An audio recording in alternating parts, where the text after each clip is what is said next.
Alright, hello everybody. Here I'm going to teach you how to play Diana. Alright, Diana is an ability power assassin. You just saw the masteries I use, 21, 9, and 0. She is ability power, in case you didn't know.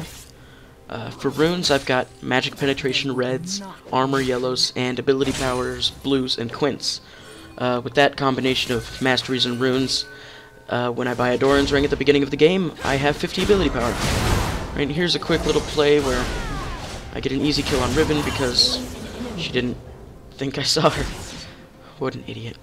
Alright, in this game I don't actually do too well, but I am against a Hecarim mid, so that's interesting. Let's start with Diana's passive. Every third basic attack, you'll see this big little explosion, and it does a lot of damage, and it's AoE, so that's really good in sustained fights. And her Q is called Crescent Slash or something like that, and it just shoots out in a crescent and does damage. It does mark enemies, revealing them for a little bit, and has an effect on your ult that I'll explain later. Her W creates 3 orbs around her and gives her a shield. There, I used it right there. And if the orbs hit an enemy, they will explode, dealing damage. If all 3 orbs are exploded onto any enemies, you will gain another shield. So that's really useful in sustained fights as well. Onto her E. It's a CC ability that knocks enemies up and brings them closer to you. There it is right there. The AoE thing that slowed him. It's useful, and that's one of the abilities that really makes a good Diana a great Diana. Onto her ult. It's a dashing ability that does have really good damage. Onto the Q's mark. If you use your Q on an enemy, it will mark them like that. And then if you ult an enemy that has the mark on them, it will instantly reset the cooldown on your ultimate. So you never just want to Q ult, because you won't get the full potential out of it. Up here, in a few seconds here, I get a fight on Lucian, and I'll show you what I mean, because it does have good damage, the ult, but the mobility potential is incredible as well. So here, he's boarded this bush, and he thinks he can fight me, so I Q him and ult the first time. And then I do ult him away, but not before he starts to get away from me, so that I still have that mobility to catch up to him. So I win this first game, although I didn't do too great. I went 12, 8, and 9. It was a victory against an unexpected Hecarim mid.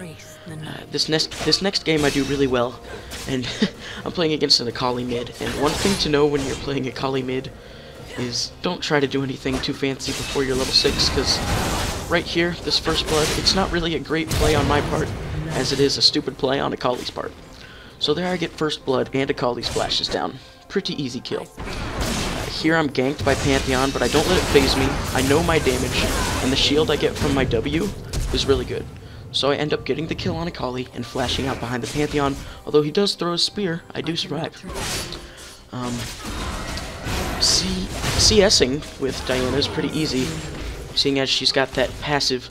Alright, here I'm roaming bottom, and the damage, just my melee damage that I put onto Jinx is pretty heavy, and I do end up getting the kill on her.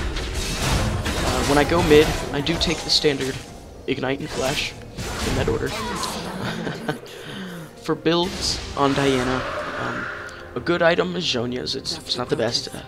Normally, I would build a Lich Bane pretty early, because being an assassin, you want as much burst as possible.